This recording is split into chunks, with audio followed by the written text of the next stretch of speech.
Seigneur, merci encore de bénir ce temps et merci pour mes frères et sœurs qui sont là, fidèles, pour venir écouter ta parole. Et je te demande d'honorer leur foi, de nous visiter ce soir, de nous remplir, de, nous, de répondre à nos questions, à nos attentes et de nous équiper, Seigneur, pour la vie à laquelle tu nous as invités, cette vie ici-bas. Et nous prions ça dans ton nom. Amen. Alors ce soir, c'est toujours un peu dans la lignée de la rentrée et c'est une exhortation que j'aimerais vous apporter et on va voir comment le Seigneur va conduire ça. Dans Pierre chapitre 5, on va lire, si vous voulez bien, quelques versets. Donc Pierre, c'est Pierre qui a écrit cette épître à une église, à des croyants qui vivaient des choses difficiles, hein, des persécutions, des souffrances. Euh, Pierre, là, il a déjà vécu beaucoup de choses avec le Seigneur. Il a, il est tombé bien bas, puis le Seigneur l'a relevé aussi. Et il a eu aussi quelques difficultés avec l'apôtre Paul, hein. À un moment donné, il était avec les judaïsants, on voit ça dans Galates, au chapitre 2. Mais voilà, Dieu a continué son œuvre dans sa vie et il peut à ce moment-là écrire une épître extraordinaire pour tous les chrétiens et pour nous encore aujourd'hui. Donc au chapitre 5, avant d'introduire la lecture de notre passage, il parle des dirigeants, la façon dont on est, nous les anciens, appelés à conduire le troupeau et on est appelés à être des exemples, pas à conduire comme le monde, comme les dirigeants de ce monde, les tyrans de ce monde dirigent, de le faire volontairement, pas pour un gain sordide, mais avec dévouement, d'être des exemples dans notre façon d'être des modèles pour le troupeau, au verset 3.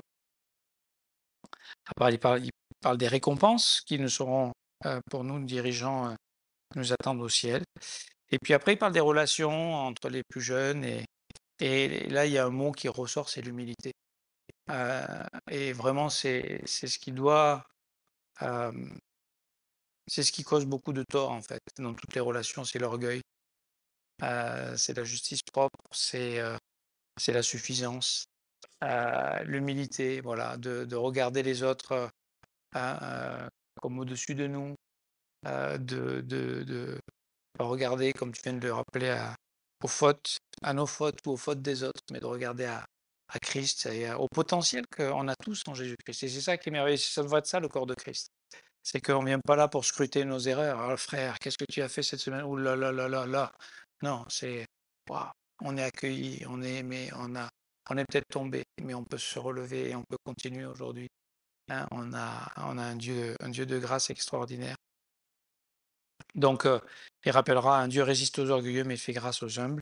Et il le dit, humiliez-vous donc sous la puissante main de Dieu. Et donc, ça nous permet de juste nous repositionner de reconnaître on est petit et qu'on a besoin de Dieu.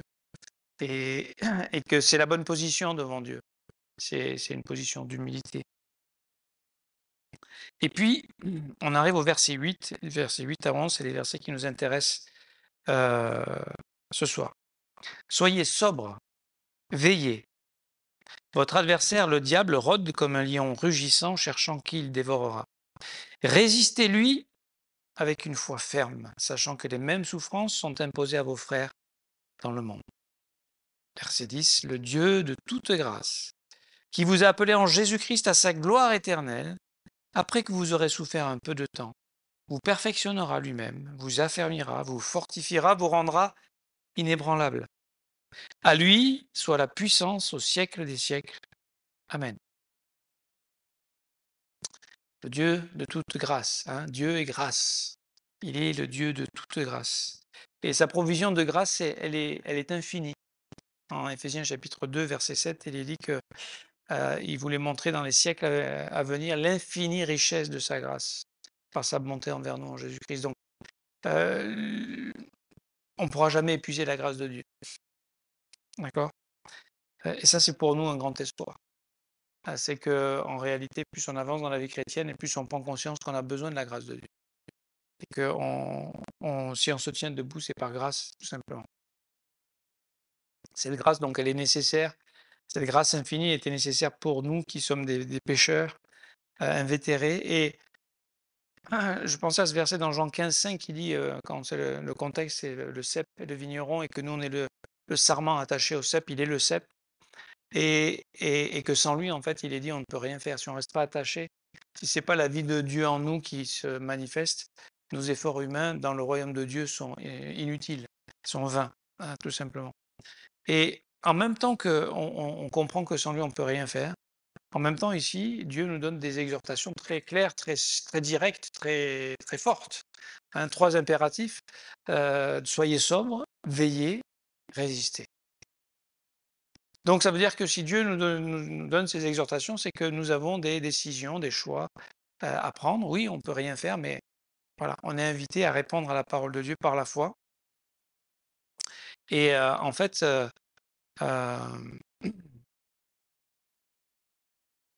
Dieu veut nous apprendre à utiliser notre liberté, notre volonté, nos décisions, nos choix. Il les respecte. Il les respecte à tel point que ceux qui ne voudront pas de lui, ben, seront séparés de lui pour l'éternité. Donc c'est pas cette volonté, elle a des conséquences. Je veux dire, notre libre arbitre a beaucoup de puissance. Nos choix du quotidien sont importants.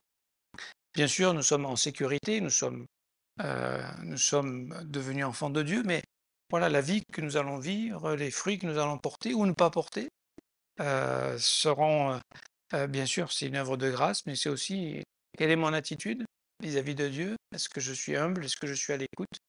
Est-ce que je suis prêt à répondre? Quand on a cette attitude d'humilité vis-à-vis des uns des autres et vis-à-vis de Dieu, ben, on est prêt aussi à répondre à ce que Dieu nous propose, à ce que Dieu nous dit, même si quelquefois ça nous paraît au-delà de nos forces ou au-dessus de nos capacités. Et en fait, ce que Dieu désire, c'est qu'on ne soit plus ballotté de droite et de gauche. Hein, dans Éphésiens 4,14, il dit que nous ne soyons plus des enfants flottants et emportés à tout vent de doctrine par la tromperie des hommes et par leur ruse, par des moyens de séduction, mais que professant la vérité dans la charité, nous croissions à tous égards en celui qui est le chef. Donc de ne plus être des enfants, mais de grandir.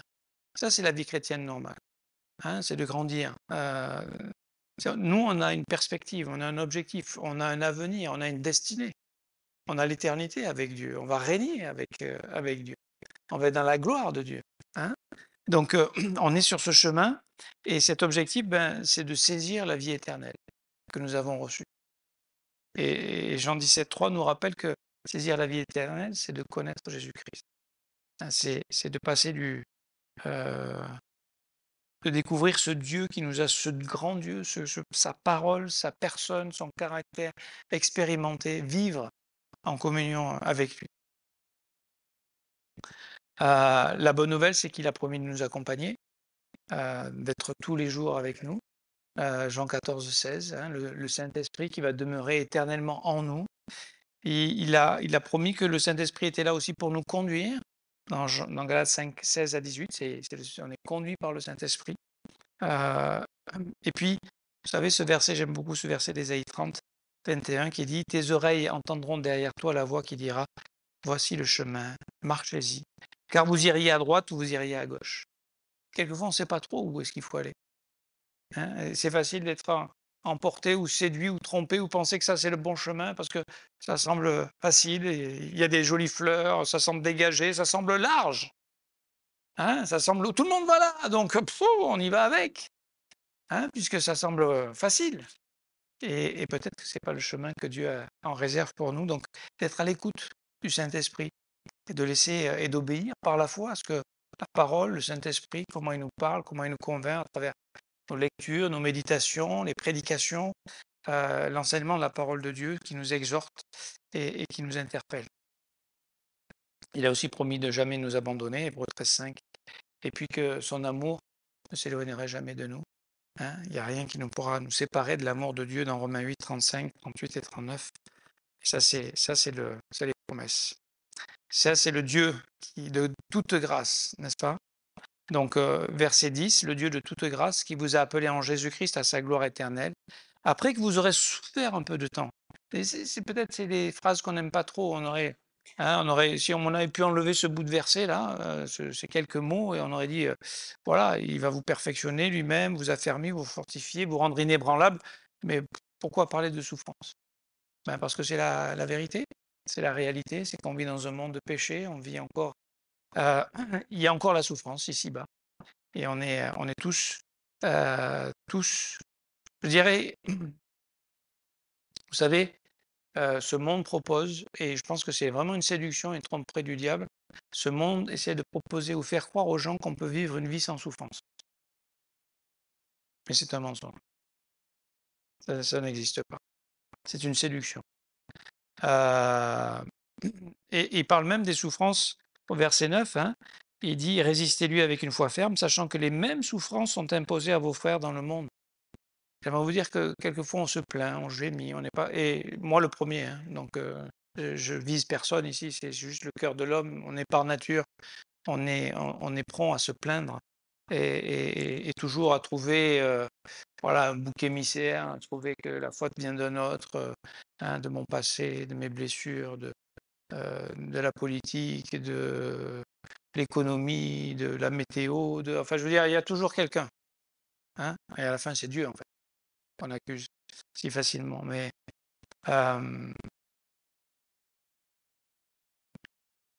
c'est pour ça que je pense que c'est important d'être attaché au corps de Christ, parce que dans le corps de Christ, on va prendre conscience que, voilà, on a tous nos saisons. Et il y a des saisons où on est peut-être prospère et on est sur les vertes prairies et on est émerveillé d'une vie avec Dieu, de la présence de Dieu, la communion, des fruits, de tout ça. Puis il y a des saisons d'hiver, des saisons qu'on aime peut-être pas trop. Enfin, moi j'aime bien l'hiver pour le ski. À part ça, sinon je préfère l'été. Mais l'hiver, quand il y a plus de feuilles sur un arbre, quand il semble comme mort, inutile, il ne faut pas juste regarder à l'apparence, il faut attendre, il faut être patient parce que, bah, de nouveau, la sève va monter, les feuilles vont sortir et les fruits vont arriver aussi. Et donc, on apprend à se porter, supporter les uns les autres comme ça dans le corps de Christ. Ensuite, évidemment, le verset 10, il est parlé de l'adversaire, le diable, qui rôde comme un lion rugissant, cherchant qui il dévorera. J'aimerais vous dire, c'est pas un ami, ce sera jamais un ami. Il nous fait croire quelquefois qu'il est notre ami, qu'il a des bons plans, qu'il a des bons projets, qu'il a des bons raccourcis, qu'il a des bonnes choses pour nous, mais en fait, ce qu'il cherche, hein, dans Jean 10, il est celui qui veut nous égorger, qui veut nous détruire, qui veut nous anéantir. Donc, c'est un lion qui rugit. Alors, ici, ce qui est intéressant, c'est que souvent, il l'impressionne plus que ce qu'il peut faire parce qu'il y a Dieu qui est entre lui et nous et qui ne permettra pas qu'il aille au-delà de ce que Dieu permet. On voit ça dans le livre de Job en particulier. Mais ce qui est intéressant de noter, euh, c'est qu'il agit, quoi. Il est là. Alors, il faut trouver ce bon équilibre parce que quelquefois, on est un peu hyper spirituel en accusant le diable de tous nos problèmes. Hein. Si je ne me suis pas réveillé ce matin, c'est parce que c'est la faute du diable, mon réveil n'a pas sonné, ou non, c'est peut-être parce que je me suis couché trop tard, parce que j'ai pas fait ce qu'il fallait. Enfin, je veux dire, c'est facile d'accuser le diable et de mettre tout sur son dos. Alors, en même temps, il ne faut pas oublier qu'il est là et qu'il est derrière et qu'il a une stratégie pour nous détruire. Et je vais vous expliquer pourquoi. C'est qu'avant, on était dans son royaume.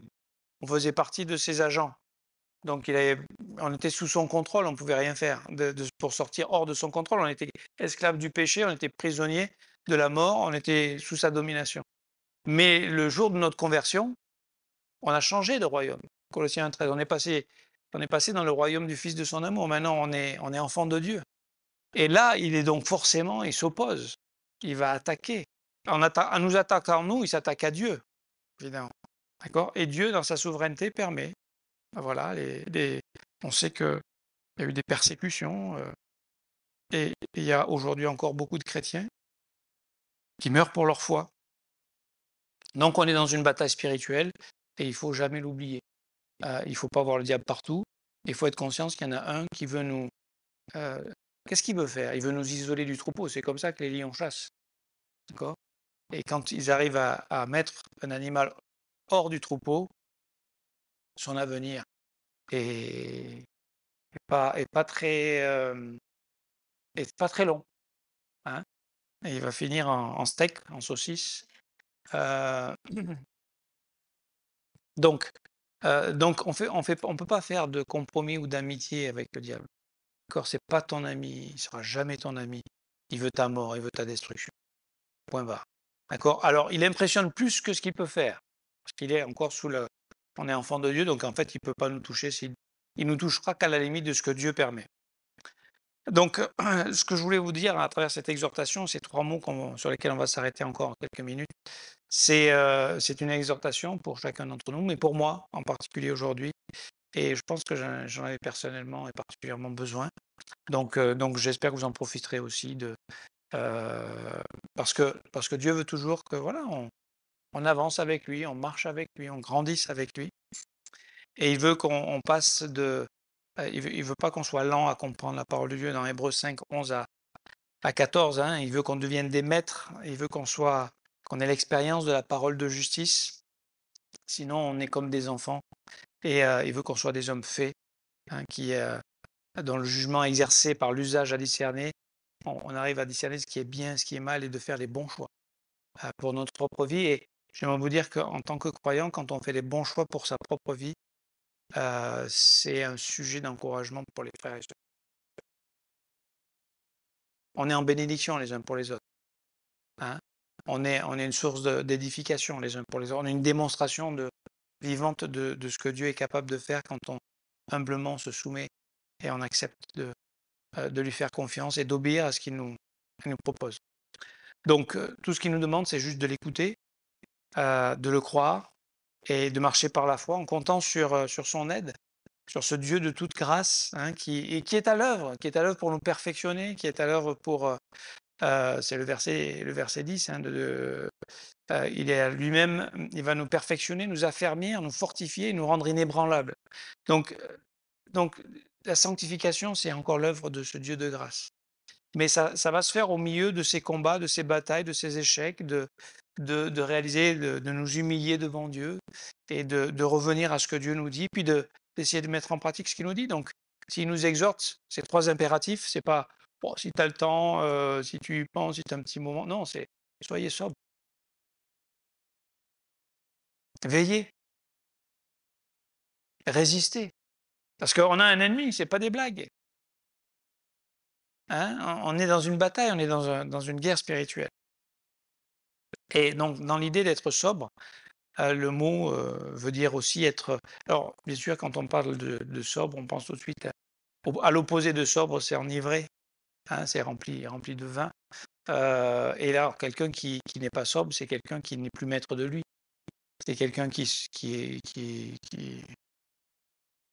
comment dire, souvent les gens qui sont un peu réservés ou renfermés sur eux-mêmes, peut-être une mauvaise image propre, peu importe, blessure, identité bancale, ils ont besoin d'alcool pour pouvoir sortir d'eux-mêmes et se lâcher un petit peu, d'accord? Mais parce qu'ils sont plus maîtres d'eux. Et la sobriété, d'être sobre, c'est de rester justement maître, et ça peut être traduit par être calme, être concentré en esprit. Ça veut dire que voilà, c'est pas juste la vie, oh, c'est comme ça, on la suit au fil de l'eau. Non, on est concentré, on a un objectif, on sait où on va, d'accord? On est calme, on sait qu'on a le Seigneur avec nous. Ah, il peut y avoir des tempêtes, il peut y avoir des oppositions, mais et puis ça veut dire aussi être modéré. Ça veut dire être sans passion, c'est-à-dire que quelqu'un qui est enivré, c'est ses passions. C'est sa chair qui va prendre le contrôle et qui va l'emmener. euh, et Jésus expliquait que le problème, c'est pas ce qui rentre dans Matthieu 15, c'est pas ce qui rentre c'est pas ce qui rentre dans la bouche et qui va dans le ventre qui souille l'homme, mais c'est ce qui sort de l'homme. Et donc, lorsque l'homme n'est plus maître de lui, c'est qui se manifeste? C'est les mensonges du diable, c'est les tromperies du diable, voilà. Et c'est pour ça qu'aujourd'hui, si vous regardez le monde dans lequel on vit, de faire une fête sans alcool, ça semble impossible. D'accord? Si vous faites un mariage chrétien et que vous ne mettez pas d'alcool et que vous invitez vos familles qui sont pas chrétiennes, ils vont dire mais comment il n'y a pas d'alcool à ce mariage? Mais c'est pas un mariage, ça. Pourquoi? Parce que c'est voilà, on vit, tout tourne autour de ça, hein, malheureusement. Et ça veut dire être circonspect aussi, être sobre. Donc, et le contraire, j'ai trouvé quelques mots intéressants. Et le contraire, ça veut dire ivre, bavard, compliqué, criard, débauché, excentrique, glouton, goinfre, intempérant, tapageur. Donc c'est voilà ce que si on n'est pas sobre, voilà vers quoi on peut glisser. Et dans Éphésiens chapitre 5, il est dit ceci, Éphésiens chapitre 5, verset 18. Ne vous enlevez pas de vin, c'est de la débauche, soyez au contraire remplis de l'esprit. En fait, c'est avec quoi on se remplit. Et aujourd'hui, bien sûr qu'à l'époque, un des moyens les plus communs qui existent toujours aujourd'hui d'ailleurs, c'était une façon de, voilà, de fuir la réalité, de fuir les problèmes, de fuir, hein, donc de se remplir d'autre chose. Et Dieu nous dit, mais remplissez-vous de moi. Moi, je suis la provision, moi, je suis la solution, moi, je suis la vérité, moi, je suis la lumière, moi, je suis la vie.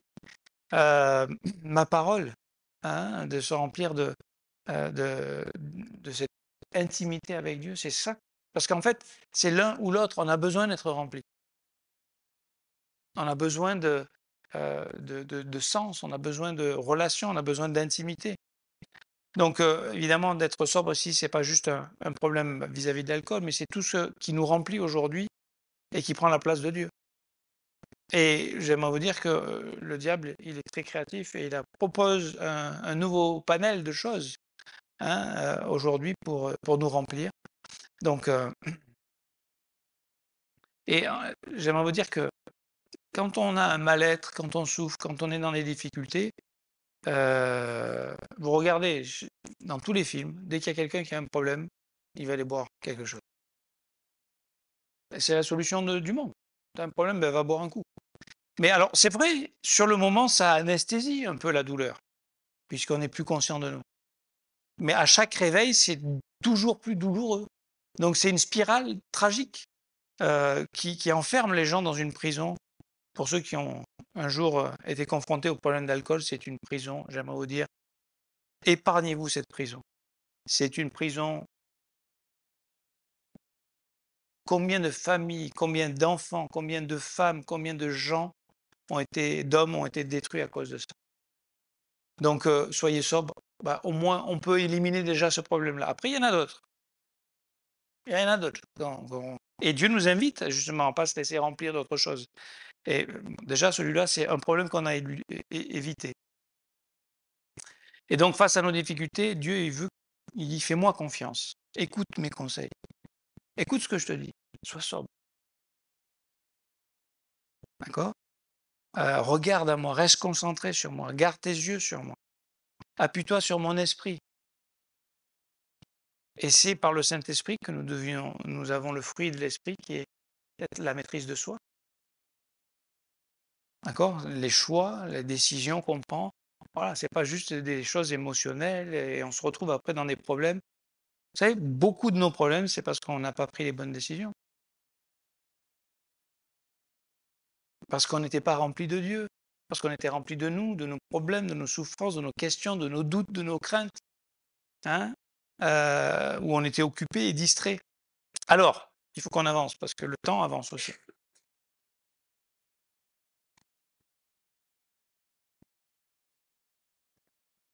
Et ce mot, en fait, Pierre l'utilise plusieurs fois dans son épître. En fait, il le répète, là, on arrive à la conclusion de son épître, donc encore une fois, il va l'utiliser. Mais il a déjà utilisé 2 fois. Pour commencer, en introduction, dans 1 Pierre chapitre 1, verset 13, il dit ceci: c'est pourquoi saignez les reins de votre entendement, soyez sobres. Donc là, on voit, c'est dans la pensée. On ceint les reins de notre entendement. Soyez sobres. Et regardez la suite. Ayez une entière espérance dans la grâce qui vous sera apportée. Et j'aimerais vous dire que d'être sobre, ça veut dire de penser avec Dieu, de faire le choix de Dieu. En fait, c'est quelque chose qui va nous coûter quelque chose. Parce que naturellement, on va faire le choix que la chair désire. Donc, c'est Galates chapitre 5, versets 16 et 17. Il est dit que c'est opposé. Ce que je l'ai noté là.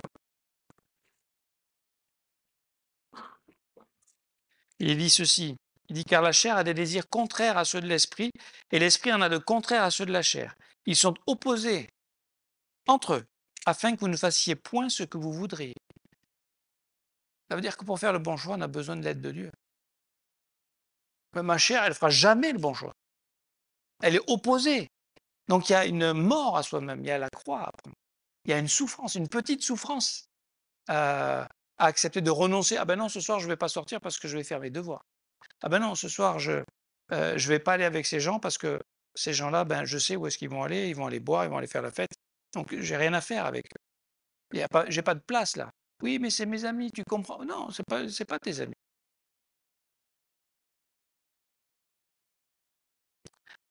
Donc,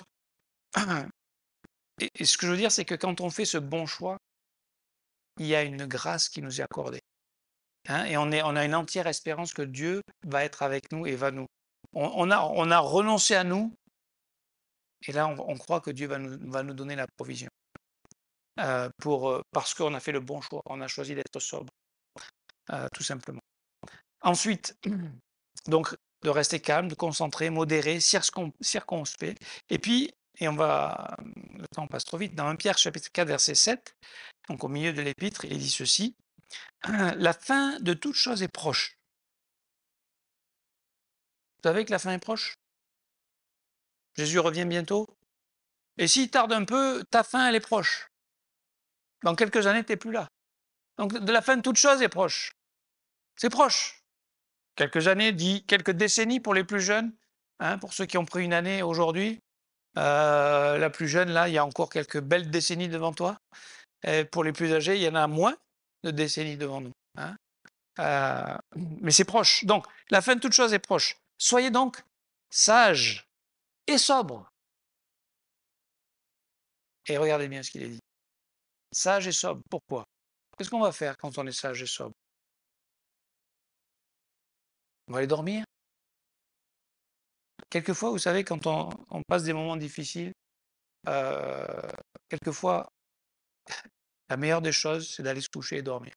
Et de donner les choses à Dieu et de se décharger sur lui. Hein. C'est le verset 7 de tous nos soucis. Et le laisser s'occuper de nos soucis. Mais là, c'est pas ce qui est dit ici. Il dit soyez sages et sobres pour vaquer à la prière. Et on n'aura pas le temps d'aller jusqu'au bout. Mais ce que je voulais vous dire ce soir, tout simplement, c'est que on n'a jamais eu autant de temps qu'à notre époque. D'accord. Ma belle-mère, donc c'est pas si longtemps que ça en arrière, quand elle était enfant, elle est allée avec toutes les femmes et au lavoir, il l'avait au lavoir dans l'eau froide avec un bout de bois et il tapait sur leur linge. Et aujourd'hui, tu mets tout dans une machine à laver, tu reviens 1 heure plus tard. Alors ici, il faut le mettre dans la machine à laver, il faut mettre le produit, il faut appuyer sur le bouton et après, il faut le sortir et l'étendre. Et peut-être le repasser pour certains. Donc il y a quand même encore un peu de travail. Mais je veux dire, on n'a jamais eu autant de temps qu'aujourd'hui. Mais qu'est-ce qu'on fait avec tout le temps qu'on a? Et les gens ont pas le temps. Mais avant, vous savez ce qu'ils faisaient? À l'époque, on pourrait dire il y a un siècle ou même à l'époque de Jésus. Je ne sais pas s'il y avait les 35 heures. Dans le peuple juif, il y avait quand même une journée de sabbat pour le Seigneur et de repos pour le peuple de Dieu. Mais je peux vous dire que les Égyptiens, quand ils faisaient travailler les esclaves hébreux, je ne pense pas qu'ils leur donnaient un jour de repos. Hein. C'était du 12 heures par jour, 7 jours sur 7. D'accord? Les esclaves à l'époque de Jésus, ils n'avaient pas. Mais ils trouvaient le temps pour aller à l'église, ils trouvaient le temps pour prier, ils trouvaient le temps avec Dieu. Donc aujourd'hui, on dit j'ai pas le temps. Non, mais c'est parce qu'on est à l'envers en fait. Et peut-être vous connaissez cette image, mais imaginez qu'il y a un grand bocal ici sur ce pupitre en verre, et j'ai des rochers, j'ai des cailloux, j'ai des graviers et j'ai du sable. D'accord? Comment est-ce que je vais arriver à mettre. C'est mon emploi du temps, c'est ma journée. Comment est-ce que je vais arriver à remplir mon vase en verre avec tout ça? Ben, souvent, on va mettre le sable et les graviers, c'est-à-dire les choses qui sont, oui, qui font partie un peu, les choses qui sont plaisantes, les choses qui sont agréables, les choses qui ne coûtent pas, les choses qui sont pas éternelles en fait. Et après, quand on arrive, eh ben, il n'y a plus de place pour les cailloux, pour les rochers. Il n'y a plus de place. Mais si on met les rochers, c'est-à-dire si on met les choses essentielles d'abord, on rajoutera ensuite les cailloux, après on mettra les graviers et après on finira avec le sable. Et nous, on est à l'envers en fait. Et c'est ça que je voulais vous dire, c'est qu'on vit dans un monde qui est à l'envers. Et on a besoin d'être sobre et de veiller. Et c'est parce qu'on est sobre, et je conclue avec ça, c'est parce qu'on est sobre, parce qu'on pense avec Dieu, parce qu'on est rempli du Saint-Esprit, qu'on va pouvoir veiller. Parce que si vous regardez l'histoire de Pierre, à Gethsémanée, quand Jésus était en train de combattre, et là, il y avait un combat. Là. Ils n'ont rien compris au combat qui se passait. Ils n'ont pas discerné la bataille spirituelle. Et Jésus, quand il revient, il dit, mais vous n'avez pas pu veiller 1 heure avec moi? Pas 1 heure avec moi. Alors, ils étaient fatigués, ils avaient la semaine intense, des émotions. Enfin, je veux dire, on peut imaginer qu'ils étaient au bord de l'exhaustion. Ils étaient, je ne sais pas le mot, enfin, ils étaient épuisés. Mais spirituellement. Et ce que je voulais vous dire, c'est que quand on est sobre, eh ben, on va prendre le temps. Et la chose la plus importante pour nous, on l'a compris, c'est du temps avec Dieu. C'est du temps dans la prière. C'est du temps dans la lecture. C'est du temps dans la méditation. Tout ça nous est volé aujourd'hui dans le monde dans lequel on vit. Avec ces petits appareils, avec voilà, les emplois du temps au cours d'une chose, d'une activité à une autre, d'une chose à l'autre. Et on n'a pas le temps. Ah, on a le temps, mais on ne prend pas le temps. Parce que notre vase est déjà rempli de cailloux, il est rempli de... Et le rocher, la chose essentielle, cette intimité avec Dieu, nous est volée. Et après, on aura du mal à veiller. Et de résister quand le diable va attaquer, on n'aura pas la force non plus. Tout commence parce qu'on n'a pas été sobre déjà au départ. D'accord? Donc, juste de voir comment ces 3 choses sont liées ensemble, de prendre conscience que c'est notre responsabilité et de réaliser que si on s'appuie sur Dieu, c'est possible. Est-ce qu'on va toujours réussir?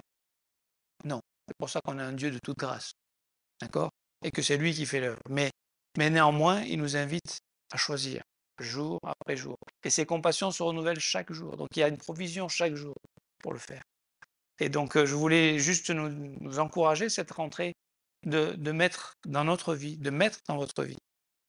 Parce que tôt ou tard, si ce n'est pas au centre, ça, Dieu va être obligé de briser beaucoup de choses pour que ça soit le centre. Parce que la vie, c'est que Jésus soit le centre. C'est lui seul qui est digne d'être le centre. Mais si on a mis autre chose que lui, à un moment donné, quand il va devoir l'arracher, ça va être douloureux. Donc on va souffrir dans tous les cas. Et il vaut mieux souffrir quand on accepte de mettre Jésus au centre et après de trouver cette paix, cette joie, ce calme, cette tranquillité, cette sérénité. Et qu'on puisse veiller, discerner les situations, continuer à se garder, à se protéger, de ne pas être... Vous savez combien de gens aujourd'hui sont blessés dans les églises, s'éloignent, partent, pour des fois des raisons oui, ils sont blessés, oui, c'est la vie. Mais c'est quoi? C'est le diable qui essaye de faire quoi? D'écarter les gens. Et une fois qu'ils seront écartés, ils vont se faire dévorer. Dévorer. Ils vont pas perdre leur salut, mais leur vie avec Dieu. Est-ce que vous avez déjà rencontré un chrétien qui n'est pas dans une église et qui est épanoui? Peut-être la première semaine, peut-être la deuxième, mais après, il lui manque quelque chose. Il lui manque quelque chose. D'accord? Alors oui, on a une vie personnelle avec Dieu, bien sûr, on est tous sacrificateurs, mais on le vit ensemble. Et on apprend à souffrir ensemble et à se porter les uns ensemble. Et dans les saisons difficiles, combien on a besoin du corps de Christ? On a besoin du soutien les uns des autres, de l'encouragement des uns des autres. Donc, c'est pas compliqué, soyez sobres, veillez et résistez. Que Dieu vous bénisse.